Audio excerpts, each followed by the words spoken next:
Hi, this is Jen. Welcome back to my channel. This is my first time.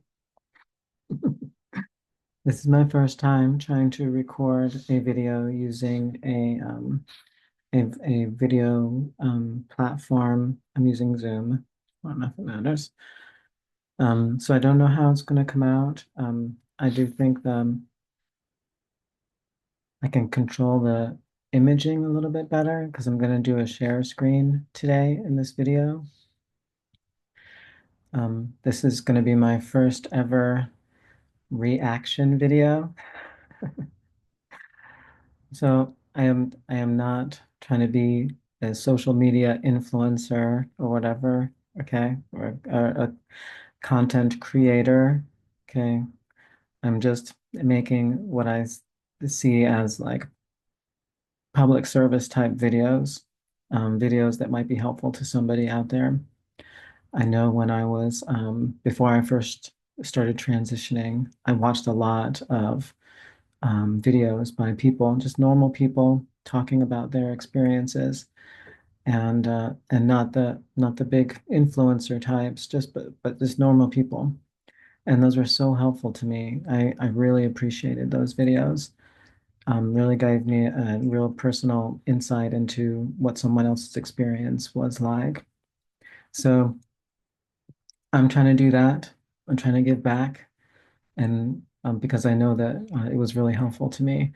So Um, this video is not is going to be a reaction video to an AGP uh, uh, video. So AGP, autogynephelia. Okay. This is it's a paraphilia or a sexual paraphilia, and it is one of the reasons that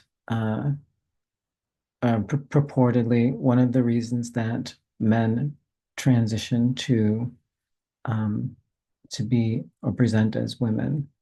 So autogynephilia, and we'll learn about it more in this video. They'll do a better job of explaining it than I am. But I want to first talk about why I wanted to do this video, um, and talk about, as we watch it, my concerns about not only the video, but the way that the concept of autogynephilia is employed, or I would say even weaponized against male to female transitioners. Okay. So this concept of autogynephilia um, is important to me because I have some notes here that I'm reading. um, because of memories that I have from when I was a child. Okay. Um, I remember I have I have a lot of gaps in my memory from when I was a child due to my understanding is it's due to trauma or SA specifically type trauma. And if you're familiar with that, I don't think I can say that without possibly causing problems for this video. But SA type trauma.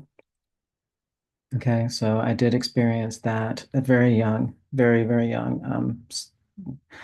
And So I have a lot of fogginess in my childhood memories, but remarkably, there's a thread of very clear memories that run through this, and they are involved with, I would say now, or homophobic or anti uh, transgender um, theme of memories. So my father was a very typical masculine Hispanic man, born and raised in Puerto Rico, very much the macho man. Okay, and that's very typical in Hispanic culture. And he wanted he was very against myself expressing any type of femininity and even playing, acting in a girlish way, and, or putting on a woman's piece of woman's clothing. I remember a couple of times he got very upset with me about that. Um, we were in a department store, and I don't know how old I was, maybe 6, 7, probably 5 to 7 years old. And I got a woman's scarf or a woman's hat, and I put it on in front of the mirror, and I was like, ooh, just playing like this. And he like grabbed me by my shoulders and was like, do not, do not, dress like this. Do not put on women's clothing. Do not act like this. It's not okay. And he was very upset. I don't remember exactly what he said. I'm just kind of like trying to come up with what I think he might have said. And there was one or two other times like that, but I figured out really quick that that was not okay. Um, I also remember he and then later my stepdad, not so much my father, he didn't really tease people or make fun of people. He was very um, straight kind of man, like a hardworking kind of integrity type macho man. He wasn't a bully, he didn't make fun of people, but he had his beliefs though about masculinity and that boys should be boys and boys should be masculine. Um, my stepfather, however, he was, I would say he was kind of a psychological bully. He definitely was. He and people that he knew, I remember making fun, remember them making fun of other men as being, hold on, for some reason, my thing is, I'm gonna pause this. Okay. Okay, should be recording again. Sorry about that. I got a phone call from my bank, so I thought I should answer it. Okay. So anyway, I'm trying to speed up the background a little bit. So yeah, so I grew up. My stepfather would make fun of men, and the word cross-dressing was an insult. I remember being used as an insult, or being calling someone a cross-dresser. Um, uh, or other derogatory terms for men who may dress as women or men who may were too feminine. Um, so I grew up with that kind of stigmatization of the concept of being a male and being, feminine or inclined to present as a woman. And I knew very early on from very, very early, from my father in the department store, that I had to always suppress these feelings that I had because of this attitude towards men who were like that, and how prevalent that was in my own house and in the world at large.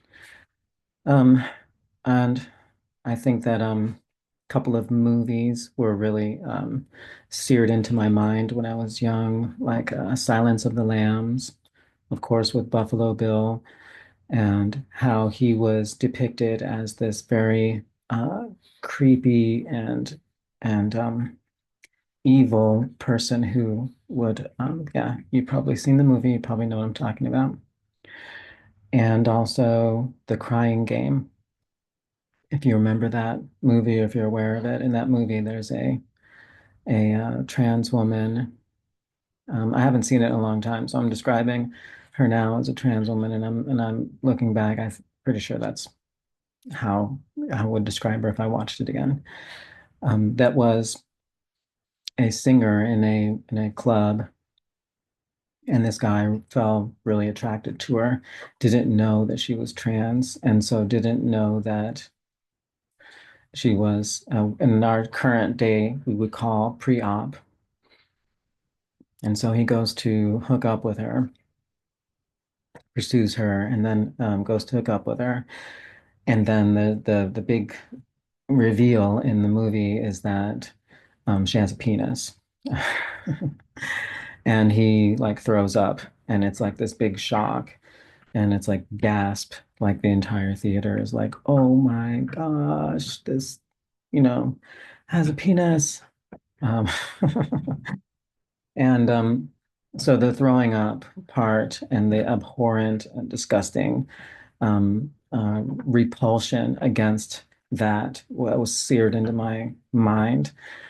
Um, also, also growing up, I have these very clear, crisp memories of talk shows like Jerry Springer and those types, where they would bring out a trans woman, and there would be the whole gag. Did you know that your girlfriend used to be a man? Or, these types of things. And just the circus like treatment of these people who were, you know, just living their lives, was really striking to me, and really and was scarring to me, because I knew deep down inside that I was like that, and that I could never ever let it be known. I had to hide it. I had to always hide it and had to bury it deep inside me, because of how I would be perceived and how I would be treated. So that stigmatization really affected me as a child and growing up into a young adult. Um, and it took me a long time till I was very much into my adulthood, just 4 years ago. Okay. Where I was finally able to acknowledge it, accept it, and come out and start to live my life as myself. So I have a lot of bad feelings towards the stigmatization of of men who are either feminine or who want to present as women, and how they're perceived and treated as like sexual deviants, and basically abhorrent and disgusting individuals, and how that is basically how we're seen by uh, by the pop by our culture. So nowadays it's resurfacing in this AGP um, concept, which was we'll see in this video was put together or constructed by a Canadian psychologist or sexologist, who described it in a publication in 1987 as one of the major reasons that men transition into women, or seek to present as women, because of this autogynephelia. And autogynephilia is, I would say, colloquially known as the fetishistic uh, man who gets off sexually by um, acting as a woman, dressing as a woman, imagining themselves as a woman. Okay, so it is a kink, it is a fetish, it is a paraphilia, right?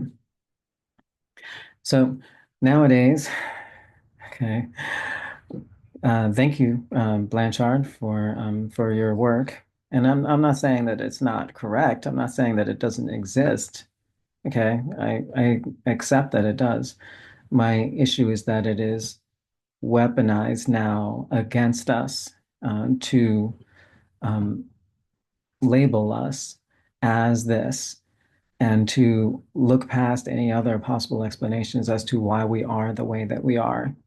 Okay, because we obviously must be AGP, autogynephiles, who have a fetish for um, presenting as women. Obviously, that's what we are, right?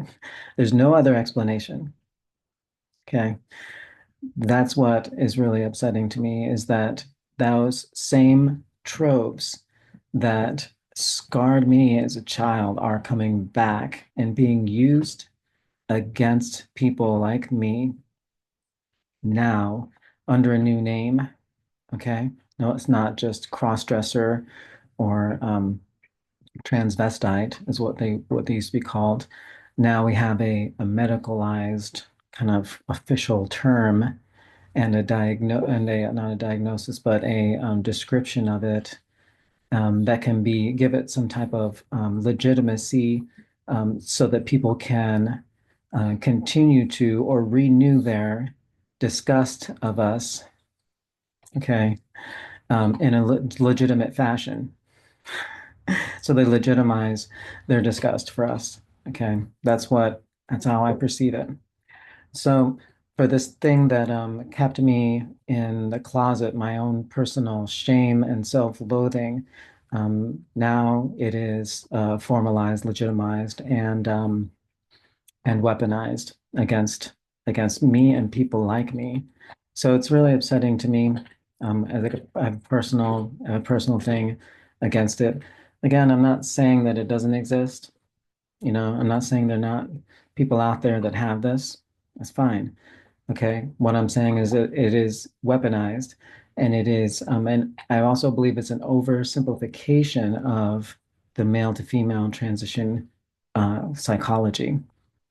Oversimplification. I think that I'm not a psychologist, but I do have a PhD in plant related biology, plant microbiology.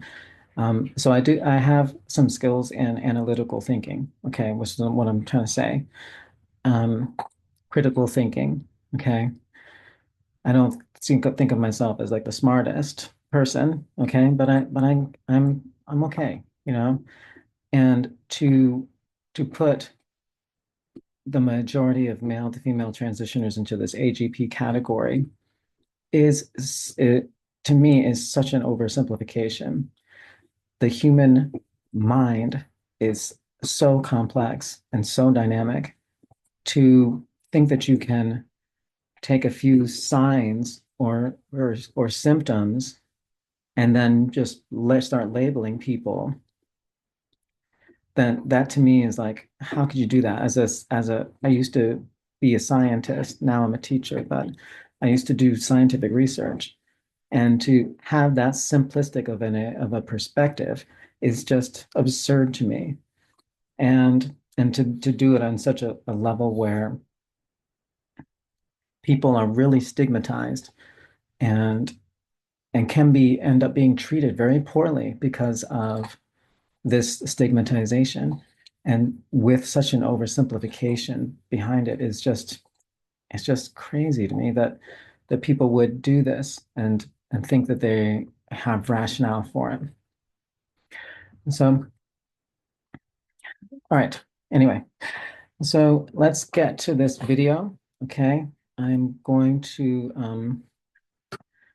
share my screen so that we can see it. And I'll explain who this video is by. Okay, this video is by an organization called Genspect. So if I have the setting right, you should see my image in the upper right in the little screen there, and then you should see my desktop. Okay, and I'm on this website, Genspect's website.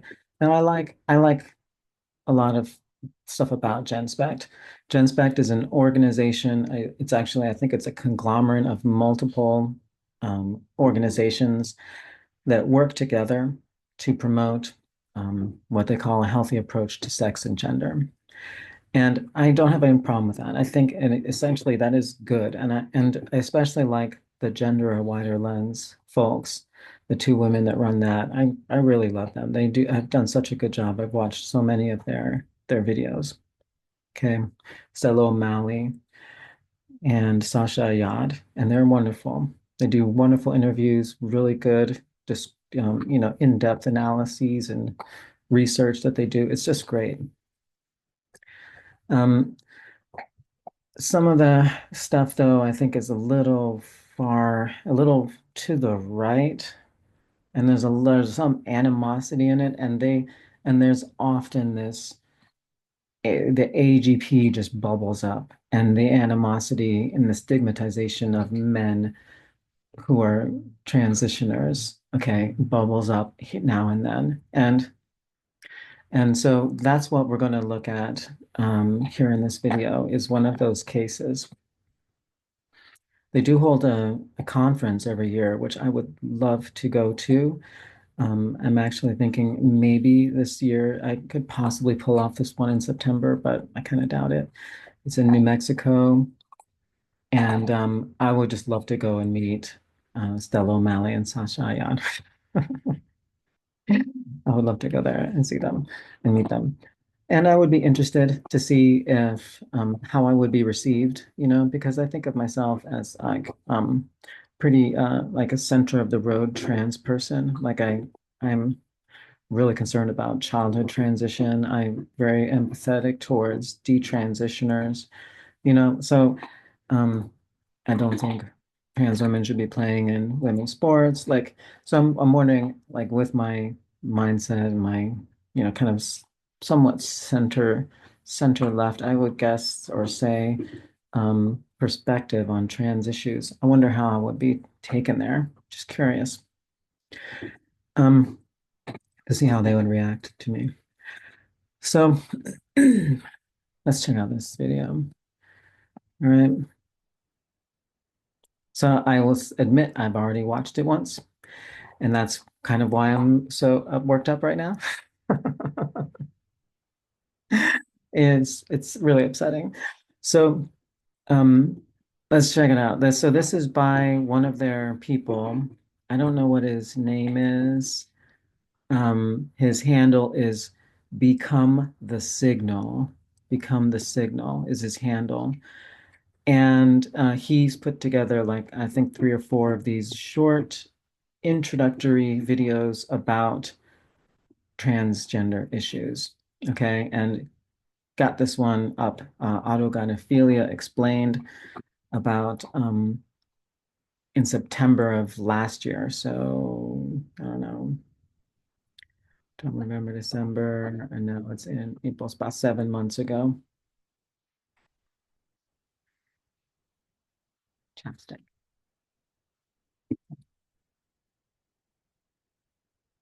Okay, so right away I recognize this person. Not a fan. Okay. They post a lot of videos. I can't think of their name, but they post a lot of videos. Really little much. Um, talking about like you can tell that, and I'll use she pronouns for all trans women. Okay. And she does. I know that she identifies as a trans woman, and I won't disrespect that. Okay, even though I have issues with their character or presentation and the things that the things that they present. Okay, I won't disrespect that. Okay. So I have issue with the things that she says and does. Like you can tell in this video right here that they're gonna show, it's a little childish. Okay, you can tell it looks like it's an elementary school video, and that's kind of the what it looks like she's going for here. And I don't think that's a good thing to do for us. I don't think we should be trying to influence children like the whole the drag library, what do they call those, drag library hours or whatever. What the WTF is that? Okay. I don't get it. All right. I don't think we should be like dragging out, okay, in front of little children. I don't think I don't see how that's a good move. And I don't see why anybody would want to do that. I don't get it. So like this, what she's doing here is already a bad thing. And so let's take a look here. So it gives me a bad feeling about this video already. Autogynephelia explained. So I clicked on the video, wanted to see what it was like. What are they going to explain? What are they going to say? How are they going to present it? And my take is that it is very biased. I mean, factually, um, the description of it is appears to be accurate, but then they go and they run with it, and you'll see what I mean. This is this movement towards this bubbling up within the Genspect of anti male to female transitioner is what I get from this video. And it's a weaponization. It appears to me to be a weaponization of the AGP concept against male to female transitioners. But well, let's take a look here and I'll pause it along the way. Hopefully the volume is okay. Today, we're going to talk about something super important, what it means to be transgender.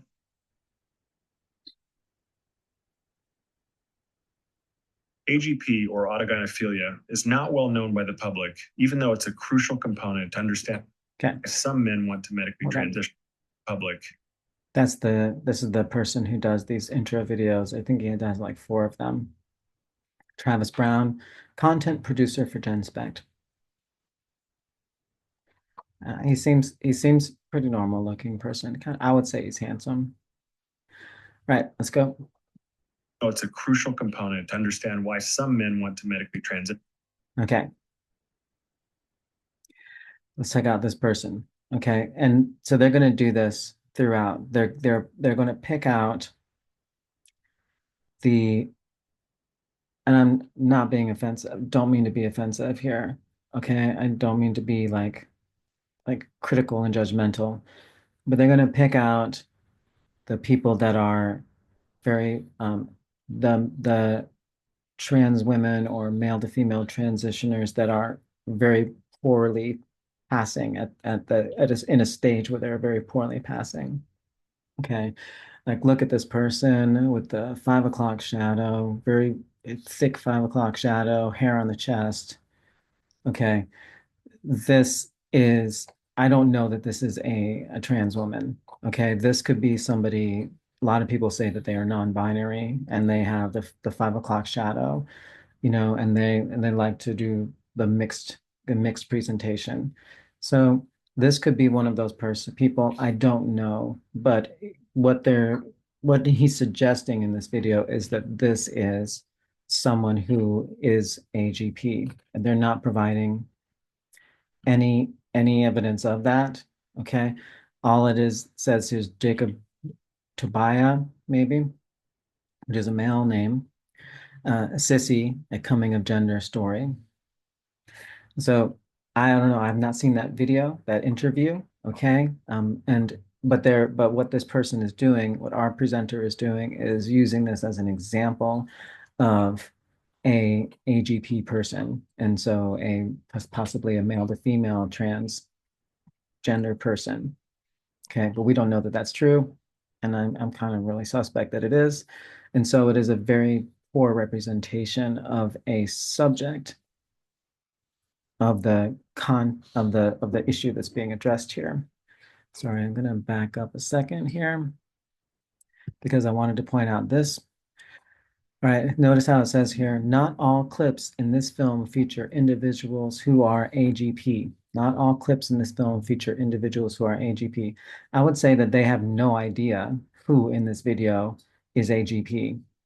No idea. So they're just finding people on the internet that fit the bill, and then they're blasting them up onto into this video. Okay. AGP, or autogynephilia, is not well known by the public, even though it's a crucial component to understand why some men want to medically transition. Autogynephilia is defined as a male's propensity to be sexually aroused by the thought of himself as a female. Okay.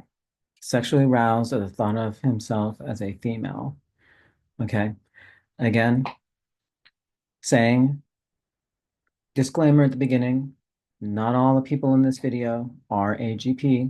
In fact, they probably have no idea who is AGP, but what they're doing then is they are using poorly passing trans women images. And so these are people that are probably early on in their transition, okay? Where the hormones have not had a big effect on their facial features, and then they have not had a lot of work done on their facial hair. They're not doing, not have learned ways to disguise it better, etc. And so they are taking these people and telling you that these are AGP people without any evidence of that. Okay. So they're trying to create a stereotype in your mind, the viewer, of what a person that has AGP is. And what it is just, it looks like to me, this person here, perfectly reasonable early transition, male to female transitioner. No reason to suspect they are fetishist or have any kind of sexual deviancy whatsoever. Okay. Just a person. It's just a person. But now this person is labeled and stereotyped. Okay, they're building a stereotype here of what an AGP is, and effectively it's just an early transition stage, or it's one of these non-binary people that mixes the presentation with the facial hair and the feminine clothing. Okay. To be sexually aroused by the thought of himself as a female. It is the paraphilia that is theorized to Okay, I want to stop and take a look at this paper here. So, like I said, I've done work in science, not in psychology or medical, anything. I've done work in plant-related science, but I know what a scientific paper looks like. I know how to find them. I know about paywalls, I know how it all works, okay? So let's check out this paper here. This is by James Cantor. I actually like James Cantor. I've seen a few interviews with him. I think he's a great person. I think he's very objective. And his paper here is New MRI Studies. This is from 2011. Support the Blanchard typology of male to female transsexualism. Blanchard typology, which our presenter here will describe shortly, is that there are two primary categories of male to female transitioners, and that is the homosexual transsexuals and the autogynephiles. Okay, so I don't know what this Cantor study indicates. MRI brain scans, apparently. So what I'm imagining, and I have not looked at it, but what I'm imagining is that it's showing that self-proclaimed HSTS and AGP uh, persons have some type of differences in MRI results. Okay, so that's probably what it's saying. I don't know if it's controlled. I don't know what the controls are, meaning what are they comparing those results to? I don't know. So I cannot vouch for the paper. I do want to check it out and look at it. I also will say that this is from 2011, and the way that science and the scientific community moves, the rate at which it moves, this 2011 paper could be considered old news, ancient history at this point, based on newer data that's come out since then.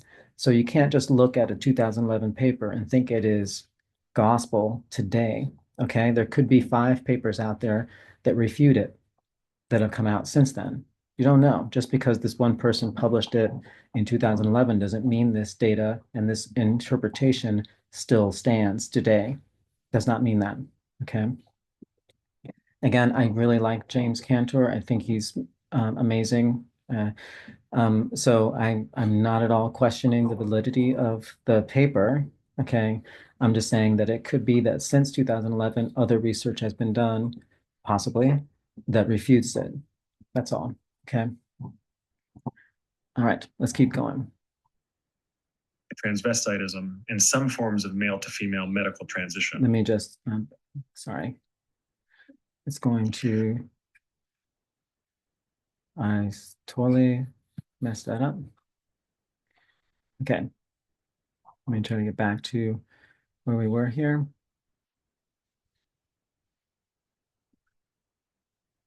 It is the paraphilia that is theorized to underlie transvestitism and some forms of male to female medical transition. Transvestitism, transvestitism, and some forms of male to female. Okay, here's Ray Blanchard. The Canadian sexologist and psychologist Ray Blanchard first coined this term in 1989 during the research he carried out to better understand the motivations and psychological experiences of male to female transgender individuals. Stop right there. To better understand, okay, that's not what his express intent was in the research. And he has stated this in multiple interviews that I've seen of him. His intent in performing that research was not to better understand. His intent was to reduce the number of categories of male to female transitioners to simplify the categorization scheme. So he went into his research, in my opinion, biased with an intent of reducing the number of categories, not an attempt of understanding it better. His express intent was to reduce the number of categories to a smaller number, and then he landed on two. And he can't get much smaller than that, okay?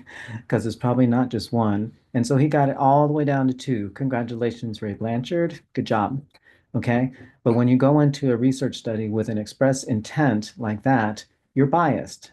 Okay. And that's my opinion as a former scientist, now teacher, that when you go into a study, okay, you can have an open mind, but if you come in there with saying, I'm going to try to reduce this to a smaller number, then what that's going to do is affect your interpretation of results, possibly to the point of excluding certain information, thereby either knowingly or subconsciously exclude information so as to narrow down the categories as much as possible. Okay. I'm not saying he did that. I'm saying that with an express intent of doing that, he's open to bias. Okay. And quite possibly really biased when he did that study. Right. Blanchard used interviews and questionnaires to gather data on his patients' sexual histories, fantasies, and motivations for transitioning. And his findings suggested two primary reasons for males to seek medical transition: autogynephelia and homosexual transsexualism. Okay. I just want to point out both of these folks, I can't stand them. Okay. I said I wasn't going to be judgmental, but I am going to be a little judgmental here. Okay, this person here creeps me the F out hardcore, okay, with the videos that they've made, okay, targeted at children, okay, and this person here, okay, freaks me the F out because I think that she is, I mean, my personal opinion is that if she is really trans, and I don't know that she is. I think she may just be wanting to be really famous and has undergone some massive self delusion in order to achieve this type of fame that she's achieved in such a short amount of time. Personal opinions, okay. Okay. Anyway, gonna go on. Can't stand these folks. But the fact that they're being used in this video again, we have no proof that either of them is AGP. No, I don't. I think this person is just really perverse on multiple levels. Okay. I don't think AGP is even, I think that if they have that, that's the least of their problems. Okay. This person, I don't think is AGP. I think they're just effing crazy. Okay. So bad representation for AGP, but again, building a stereotype is what they're doing. Okay, they're building the stereotype of what an AGP person looks like. And these people I don't even think are trans. I'm not even positive that they're trans. Okay. Autogynephiles are typically heterosexual. Here we go. Okay, look at Admiral Rachel Levine. How this is so disgusting and offensive to me that he brings in this image here of this highly respected person, who worked under the Biden administration and was an admiral in the Navy, okay, and says that and puts it overlays it with AGP, okay. What evidence do they have of that? Okay, this person here being a Navy admiral and being trans, you know how hard that must be, how much courage that must take. It's so offensive to me that they would use this picture of her here and say they're AGP with no evidence whatsoever. I think that is a terrible thing to do to a person who has probably gone through a lot of crap in their life. And I really believe in this person. I don't know them, but I know that to achieve their status and stature as a trans person is remarkable. Okay, so Pedophilia, really and offensive to homosexual me. transsexualism. Autogynephiles are typically heterosexual, and You see how they did that? Watch how they do the slow-mo. Like she's some creep. Okay, watch. primary reasons for males to seek medical transition. Autogynephilia and homosexual transsexualism. Autogynephiles are typically heterosexual. See that? All right. Uh, uh, Very offensive. Okay, very offensive to Admiral Levine. Very offensive to trans women in general that they did that. The whole the slow-mo, the AGP overlaid on this image of her. Uh, just messed up. Okay. So they said autogynephiles are typically heterosexual. Okay. And not particularly feminine. They're Not particularly feminine. Okay. And look at this clown. Okay. I don't know who this is. Artist and activist. Okay. There's I Nothing about this tells me this is a trans person. Nothing about this tells me this is a male to female trans woman. Okay. AGP, nothing about this says AGP. This is a flamboyant person that is an artist and that's got a crazy wild lifestyle, okay, and likes to be out there and to be visible, okay. Nothing about that says AGP, okay. Nothing about that even says trans woman. All right, we got the really thick beard and 5 o'clock shadow, chest hair exposed, okay. Nothing about this says trans woman to me. Nothing about it says AGP either. It just says really freaky, arty person. Okay. Not someone I would probably hang out with, but probably someone that I might interact with. But but not particularly feminine is what they said. Okay. And so again, I want to point out that they are just dragging in these people into this video. And they said they just disclaimer early on, oh, not everybody in this video is AGP. Nice. You played out that disclaimer, and that allows you to bring in any clips that you want of anybody and suggest that they are AGP without owning it. Okay. And so this person, whoever they are, is roped in. All right. And for the viewer, you're building this stereotype and this stigmatization of men who present in femininely or present as women. Okay. Not particularly feminine. That could describe any trans woman early on in her transition, can be described as not particularly feminine. Okay.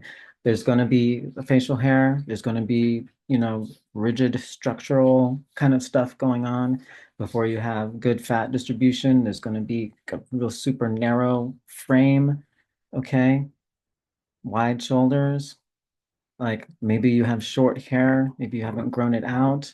Okay. Any of this stuff can describe just a normal trans woman early on in transition. Okay. by what's known as a paraphilia. Homosexual transsexuals, or HSTS for short, are gay and typically feminine.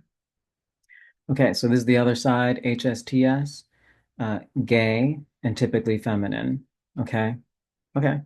Um, this girl, she's beautiful. I really like her. I like watching her videos. I like listening to her talk. She's just beautiful. Um, and I agree with like a lot of the things that she says. I can't think of her name. Is maybe this is it, Kelly Cadigan. Okay. Straight men aren't attracted to trans women. Why are you attracted to me? Super hot. Okay. What? She's just super hot. Not gonna lie. Okay. Nothing against it. It is not yet known to what extent other challenges such as autism, ADHD. Okay. Okay, so going to check out this paper here. Let's just take a look real quick. Okay, this is a 2014. Again, why are they using these old references? Okay, in scientific timelines, 2014, it's like old news. Okay, why aren't they using more current reference? All right, maybe there is none, or maybe the more current references refute it. And so they don't want to use that. I don't know, maybe. I'm just saying it's open to my interpretation anyway, and I'm suspicious as to why we're using old papers. Psychiatric axis 1 comorbidities among patients with gender dysphoria. So basically, comorbidities with people with gender dysphoria. Okay, let's check it out. Co-occurring psychiatric disorders influence the outcome and prognosis of gender dysphoria. The aim of the study is to assess psychiatric comorbidities in a group of patients. So what they're doing is seeing if these people have multiple mental health issues. Okay. 83 patients requesting sex reassignment surgery were recruited and assessed through the Persian structural clinical interview. I don't know what that is, but it's for DSM-4 axis 1 disorders. It must be a suite of mental disorders.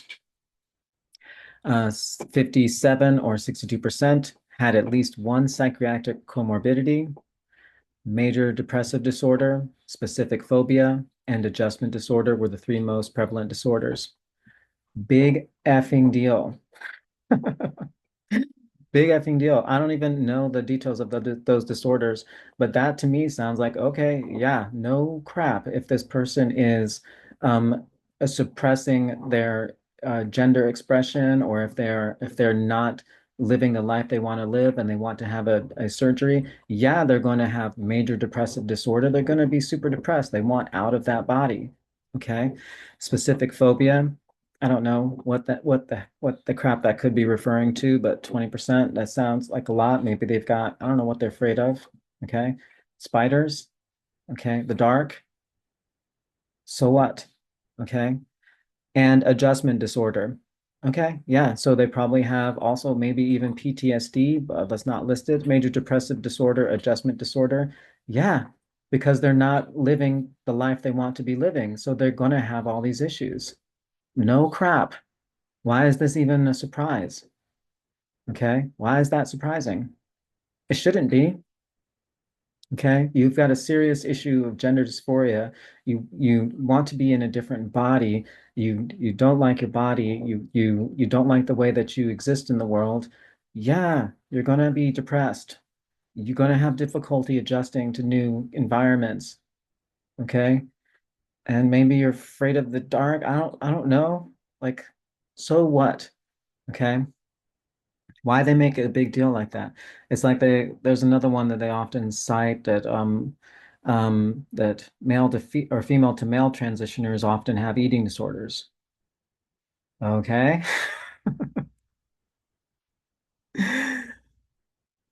And okay. Okay, let's go. What extent other challenges such as autism, ADHD, and or OCD might impact either autogynephilia or HSTS. Autogynephilia generally. Okay, there's this person again.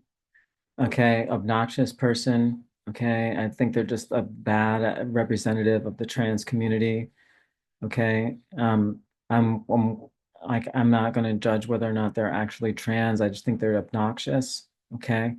They definitely think that they're trans. They definitely believe that they are trans, but they're just an obnoxious person. And so to use this person as a representative of male to female transitioners, just like the other people in the video, it's just it's upsetting, and it's creating a really bad stigmatization and stereotype. Okay. And also to say they're AGP, how do you know that she's AGP? How do you know? Just because you know she's you can I don't know if you can tell, maybe she's got a little bit of 5 o'clock shadow. I don't know. It's got the red tank top. It's just obnoxious. I mean, so what? That doesn't mean that they're AGP. Okay, just means they're obnoxious. Person to focus on the body, dress, behavior, and/or physiology. For example, Okay, hold on. PS. Autogynephilia generally leads a person to focus on the body, dress, behavior, and/or physiology. Okay. For example, an AGP or autogynephile can experience sexual arousal from imagining or visualizing themselves having female physical character. Disgusting. Okay. Um, this person, I believe, was a high school teacher in Canada, I think. This story goes, they wore these massive prosthetic breasts, and it was this big scandal. I'm sure that you know it. Okay, super obnoxious. And I don't think this person is trans. I think it was like a big scandal and a big prank, if I remember correctly. But here, let's bring them in and let's say that they're male to female, um, transsexual, and that they're a AGP fetishist. Yeah, so let's make all the male to female transitioners, make you disgusted by all of them by using these images of these people that may or may not be trans, and that may or may not have this condition, AGP condition. Such as breasts or a vulva. So since I am a transgender woman who has a custom Pucci meow meow, I had gender reassignment surgery. I have to dilate my punani. That's funny. Okay, that is a young trans woman using, funny terminology. She's a social media influencer. She's got to be entertaining, okay? And she's got character and she's got a sense of humor. All right. So she's using these code words and it's funny. It's cute, right? Maybe you think it's obnoxious. Maybe you think it's gross. Maybe you're uncomfortable with it. There's absolutely nothing wrong with that woman, that trans woman, okay? Using those words and describing her process. Okay. In my opinion, that's a community service. Okay. To other trans women who want to learn from each other. Okay. If you may not know, but we're very few and far between. Okay. It's not like we're like all hanging out in clubs together. Okay. Some like through the internet, learning from each other on the internet might be the only way a person gets to know what it's like to be trans, what, what it all entails, all the details. Okay. She's acting like an older sister to the younger sisters out there. And she's got a character and she's got a sense of humor. Okay. But you're going to make that a bad thing. Okay. You're going to make it look like something's wrong with her when she's out there helping other young trans women understand, what this whole world is about. Okay, that's really messed up. These may experience sexual arousal from wearing certain clothes, especially clothes that are stiff. Here we go. So, I mean, this looks like the same character from earlier. Looks like they're giving some type of I don't know, looks like comedy stand-up.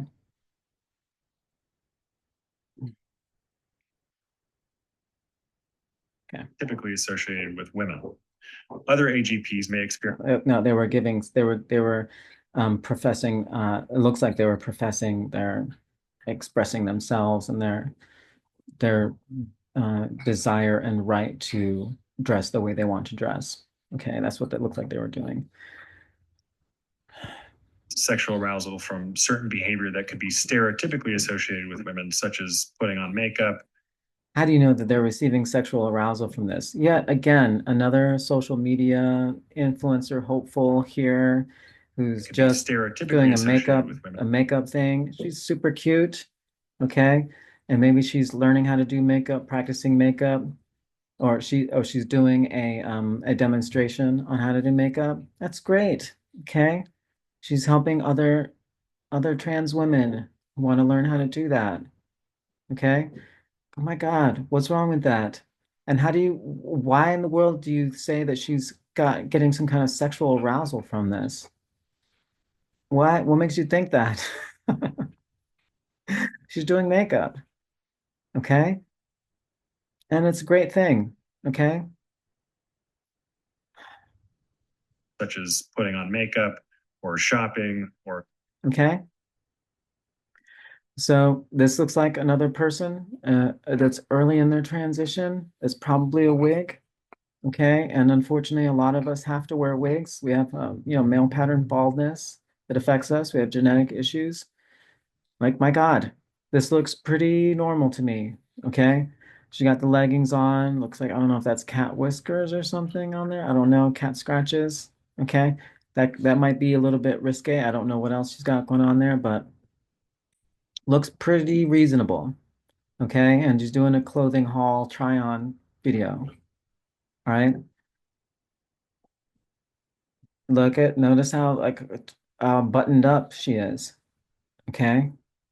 Like, what is wrong with that? And what makes you think that they are like aroused in this? knitting or sewing or joining female only activity groups. Professor Michael Bailey brought the concept of AGP to the masses with his book, The Man Who Would Be Queen. Yeah, thanks. Thanks, Professor Bailey. Totally awesome. The cover of that book is totally awesome with the muscular male calves, okay, and these heels. Okay. Thanks, dude. Okay. Okay. Thanks for the stigmatization that you've brought to us. Okay. Wonderful. All right. This is whoever it is in that picture right there is clearly a model that was used to do that. Okay. Look at those calves. Those are muscular calves. That person is a weightlifter. And he got them to put on heels. Okay. So is he telling us that this is really a trans woman in this picture? Or did he just pick the most jacked guy he could find at the gym at his school and ask him to put on heels for this picture so that he could exploit that image? Okay, right? So thanks a lot, Bailey.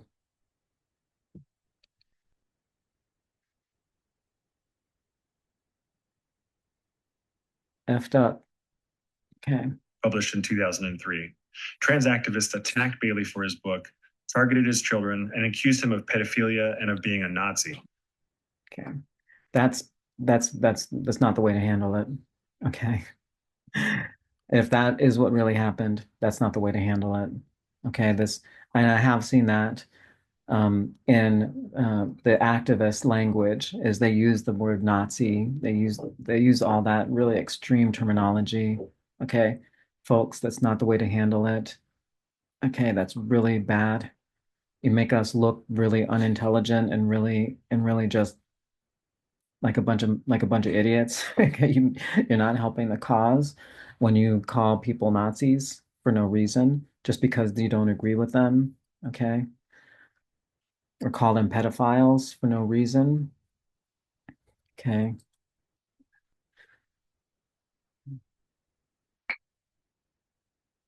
The self-identified autogynephile trans woman Anne Lawrence authored the book Men Trapped in Men's Body. Okay. Yeah. I know Anne Lawrence. I've seen an interview with her. Okay. I have a lot of faith in her. She's got a really intense story of growing up and her experiences. And I think that's great that she put together this book. Like I would trust her story, okay, over Michael Bailey's with his picture of some jacked guy's legs with heels on the cover of it to make us all look like to support this, abhorrent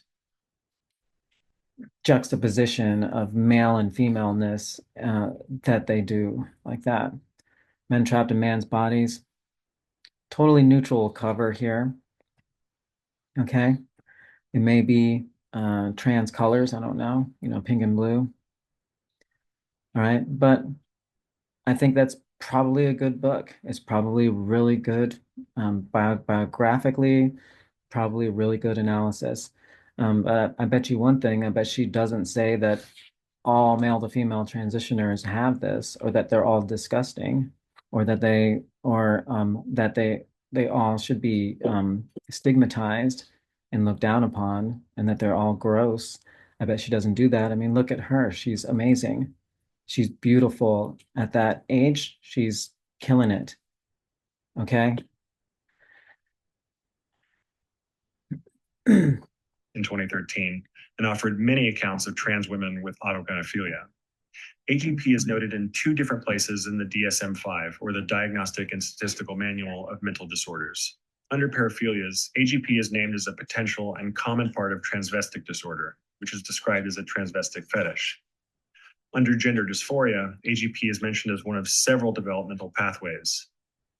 Paraphilia is a term used in psychology and psychiatry to describe patterns of sexual arousal or behavior that deviate significantly from societal norms. These patterns involve intense and persistent sexual interests in objects, situations, or individuals that are not typically considered sexually arousing. Paraphilias can vary widely in their focus and may involve fantasies, urges, or behaviors. Men are 20 times more likely to have a paraphilia when compared to women. Okay. All of that information I thought was very helpful. I thought that was all really straightforward, good information, not biased. It just the report of the information from the DSM. That was fine. I had no issue with that at all. Paraphilias in themselves are not necessarily problematic unless they cause distress, impairment, or involve non-consensual activities. For example, a person with a foot fetish or shoe fetish might incorporate their fantasies into their sex life without causing harm to others. Although I like feet too. Not enough to lick a shoe though. I do like feet. may suggest an aversion to intimacy. Most people with paraphilias have more than one paraphilia. The distinction between paraphilias and paraphilic disorders is crucial in clinical settings to ensure appropriate diagnosis and treatment. A paraphilic disorder causes significant harm or distress to oneself or to others. Some examples of paraphilic disorders are voyeuristic disorder, exhibitionistic disorder, frotteuristic disorder, which is when a person is sexually aroused from touching or rubbing against a non-consenting person, and necrophilia, which is a sexual attraction to corpses. So what they're doing here is they are drawing in all of these paraphilias together so that you can get a really bad taste in your mouth and transfer that bad taste in your mouth over to male to female transitioners in general. Okay, so that's what this segment right here is for. Oh, AGP is considered a paraphilia. Look at what these other kinds of paraphilias are like. Don't you feel like throwing up yet? Okay, well, yeah, now when you look at a male to female transitioner, now you can feel like throwing up when you look at them too, because all of it will just mash together in your mind. They're all the same. Okay. Some trans-identified males have autogynephilic disorder. Okay. Our friend here, Leah Thomas. All right, the swimmer. Okay. Bad move. I don't think trans women should be competing in women's sports. I don't think we should be. Okay. Leah Thomas here competed at Penn. Okay. Made a big splash. No pun intended. And now yeah, thanks a lot. Okay. No, that was not helpful. But what makes you think that she has AGP? That's what I want to know. Why? Okay. Yeah. So they put in the disclaimer at the beginning of the video. Not all clips will be of people with AGP. So that lets us put in any picture that we want you to think is AGP, so that you can develop your own image in your own mind of what AGP is, and so that you can develop a disgust for all of these people in this video. Okay, including Leah Thomas. Okay, I don't think Leah Thomas should be competing. I'm kind of upset with her that she did that. Okay, I thought that was not helpful to the trans community as a whole, and I don't think we should be competing in women's sports to begin with. Okay, but I don't think she's AGP, and I don't think she's disgusting as a person. I think she's probably totally normal as a person. Okay, right. Cause harm by insisting on being recognized as female and being allowed entry into certain spaces. So yeah, and insisting on being recognized as female, okay, entry to women's spaces, right? And with Leah Thomas here. Okay, so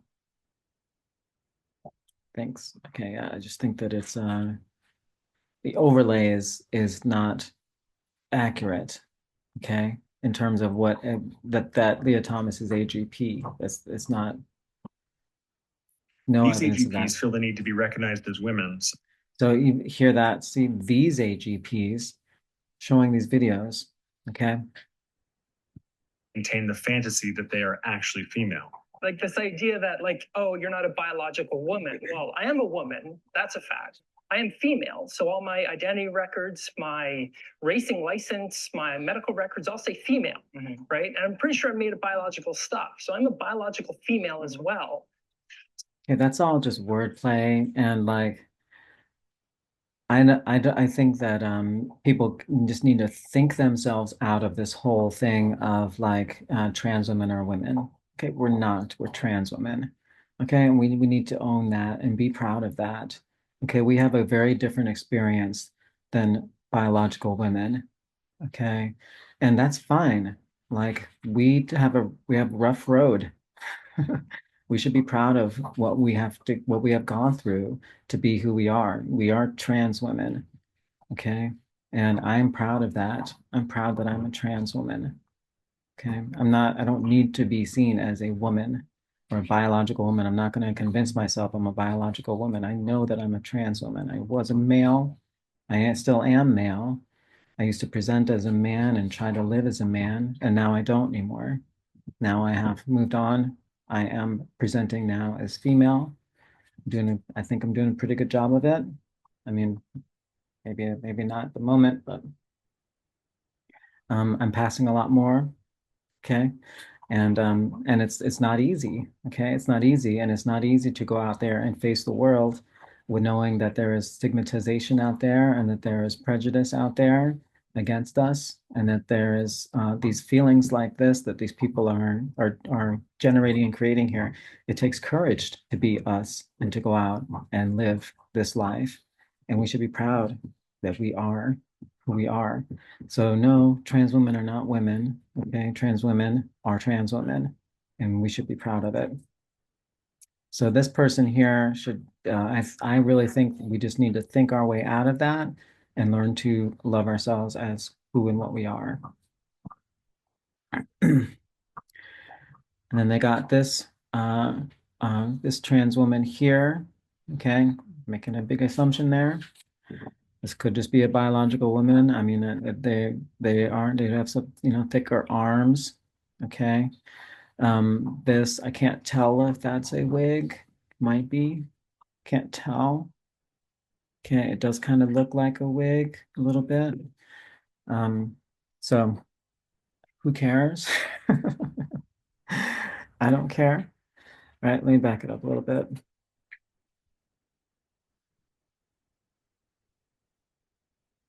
My medical records all say female, right? And I'm pretty sure I made a biological stuff. So I'm a biological female as well. Some people generalize about AGPs in unhelpful ways. Okay. You mean like what you're doing in this video? Okay.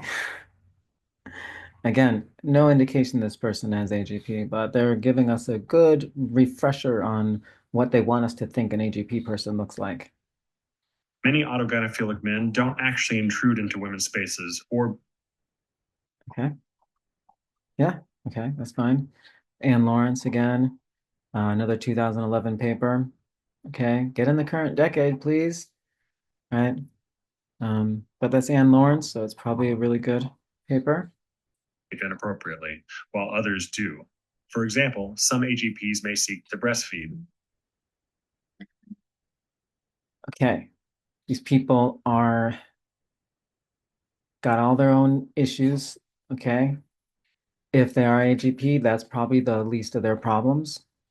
Okay. Um, they looks like they have a big giant box of cat litter right beside their bed. Okay. I'd say that's probably a bigger problem than whether or not they're AGP. Okay. They think that they can breastfeed. Okay. They've got a lot of problems. All right, let's not make fun of them. Okay. They probably have some stuff they got to work out. Okay. And I think it's messed up to, to say they're AGP when you have no evidences of that. Okay. You could say they could say they're not really good with, like household hygiene or maybe even personal I don't know. But AGP, no reason to think that here. Okay. AGPs pretend that they're having their menstrual period. Okay. Why do you think this person is AGP again? Why? Okay. No, cannot have periods. Okay. So this is another thing we just got to think our ways out of. Okay. No, we cannot have periods. Okay. I bet you what's happening with these folks that are experiencing these cramps, and I'm not saying they're not, I think they really are experiencing cramps. Well, I bet you what's happening is that their dosages are off. And so they're sometimes if your dosages are off for your medications, they can get really bad cramps. And so what they probably need to do is they probably need to talk to their prescriber and say, I'm getting these really bad cramps irregularly, or maybe more often sometimes than other times, but what do you think might be causing this? And then they would maybe say, let's cut back on one of these dosages, okay? Or something like that. I know that I had my fluoxetine. Um, uh, my doctor and I went up with it one time, went up a notch with it. It gave me really bad cramps, really bad cramps. And so I told the doctor, I got to cut back. And if I remember correctly, I got really bad cramps when I changed dosages of spironolactone. I could be mistaken for that for the fluoxetine. Okay, so yeah, fluoxetine, wrong dosage of if they're taking an anti-anxiety or antidepressant medication, cramps. Okay, so and they're falling into this whole thing. I've got period cramps. I'm having my menstrual cycle or whatever, my hormone cycle. It's not what's happening. What's happening is you probably need to get your dosages adjusted to stop the cramps. And some AGPs want to force others to see them as a woman. Trans women do experience PMS, and we do also sometimes experience cramps because of that. Okay, no, we don't. All right. It's not physically possible. Okay. Cramps in the menstrual cycle come from shedding of the uterine lining, I believe. Okay, we don't have that. We can't get those kinds of cramps. If you're getting cramps, again, I believe that it's probably a dosage problem. And I'm not saying you're not getting cramps, okay? I'm saying that if you're misdiagnosing the cause of the cramps, and you need to talk to your prescriber about your symptoms, okay? That's my interpretation. And so yeah, this is just a thing we need to think our way out of, okay? Right. Paraphilias are Okay. Is this that same artist person from earlier? Okay. So like again with the hair with the 5 o'clock shadow and the hairy chest. I mean, I like the way they have their hair. I really like this kind of shirt here where it's kind of this loose fitting with a little shoulder. Like I think they actually look really good in this picture here. I think they look attractive. I like the eye liner there. I'd say they look attractive. I think they're good. I like the color on the nails. But I don't think they're trans. I don't think they're like male to female transitioner, and I have no reason to think they have AGP. I think they're an attractive person. I think they look nice here. associated with other comorbidities. And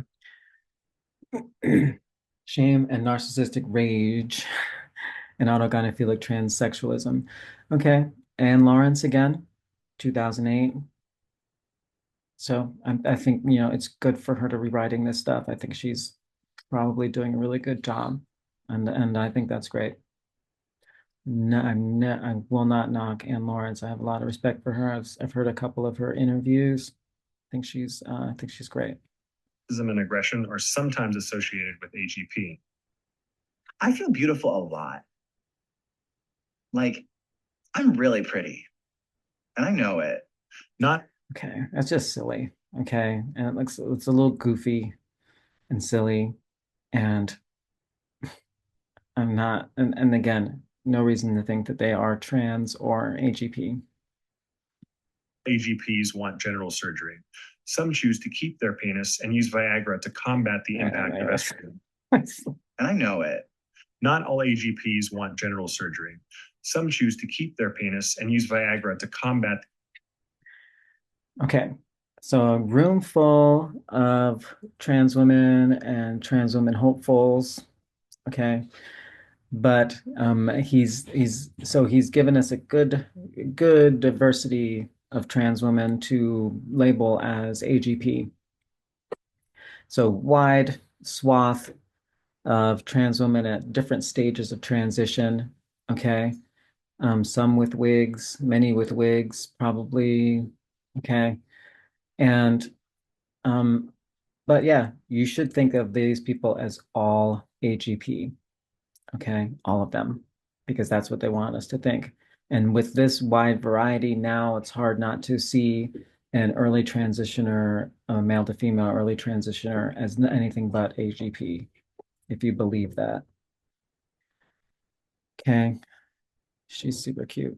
She's cute too. I think she's cute too. I like a little leg show there. Sorry. Distracting. Okay, she's cute too. Okay, all right. Let's go. Look a little bit more. Active estrogen so they can maintain their intense sexual arousal. Other AGPs, especially those fixated on physiology, all right, I wanted to say something about that, so hold on. I'm really pretty. And I know it. Not all AGPs want genital surgery. Some choose to keep their penis and use Viagra to combat the impact of estrogen so they can maintain their intense sexual arousal. Intense sexual arousal.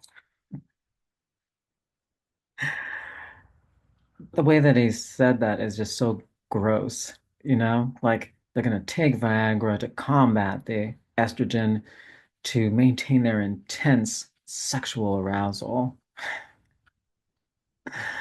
So perverse and so gross, totally gives you this Buffalo Bill vibe in the way that he described that. Gross. Okay.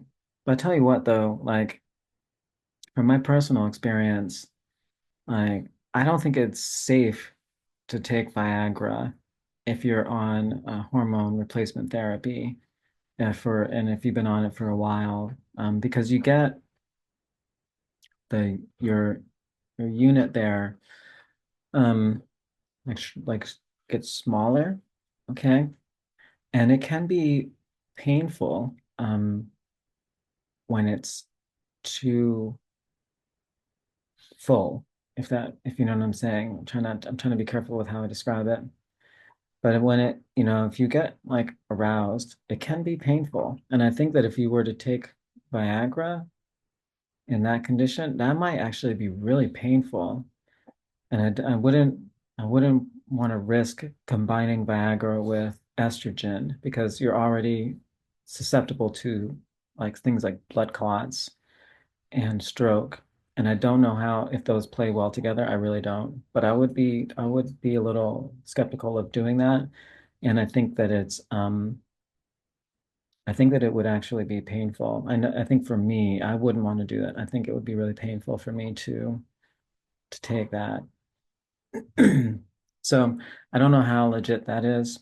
Just because he's saying it doesn't mean it's real. Okay. But I actually think if other trans women have the same experience that I've had, then you wouldn't want to take Viagra because you could end up in a hurt locker, like hurting down there. Okay. Oops.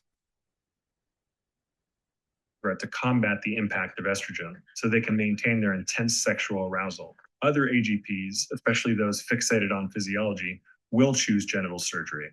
Some AGPs find. So again, what makes him think that that girl is AGP? She looked pretty thrilled to be getting an appointment for her surgery. And she was actually already super passable. Okay.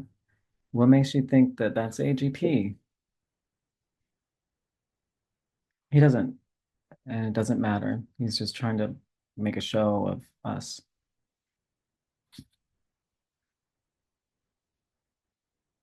Okay. 2020 is a recent paper. I think I may have actually read this one.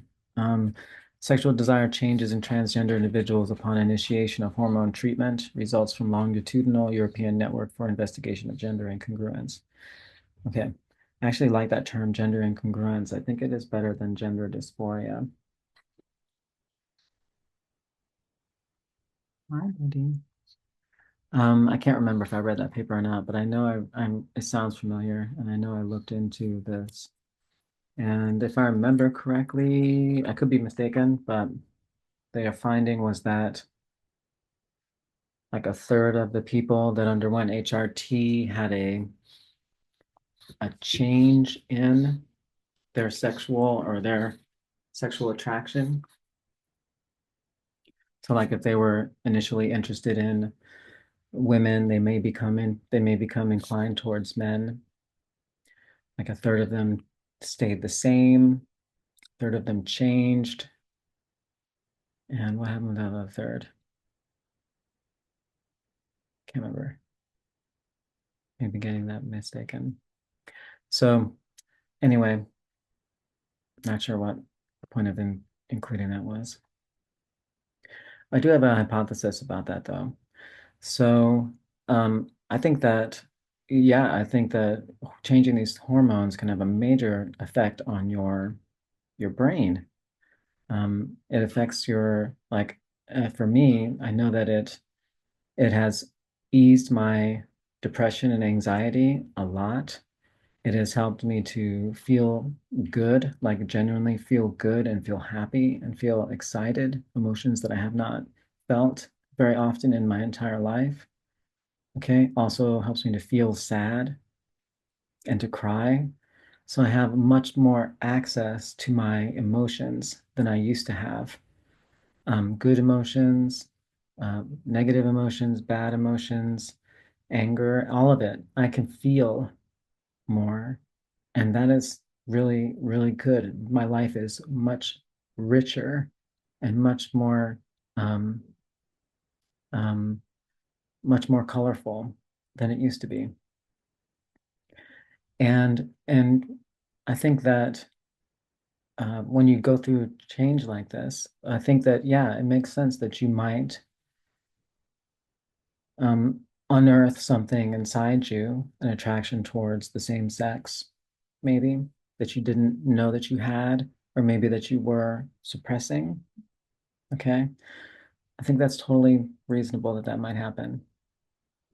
Okay. I knew that I was attracted to men before I started HRT. and I knew, and I've always been attracted to women and men, but I was in really strong denial about my attraction towards men for a long time. But I knew it. I knew that it was there, but I tried to hide it from myself, and I lied to myself about it um, for a long time. And I'm glad that I don't anymore because my life is so much richer and so much more wonderful now. So yeah, I consider myself bisexual. I I couldn't tell you if I'm more attracted towards women or men. I think I'm just attracted to people, and and equally I'm attracted to people as a character, people's character. All right, let's go on here. Can't remember what that was, what he was saying here, so I'm going to back it up a little bit. Oops. Uh-oh.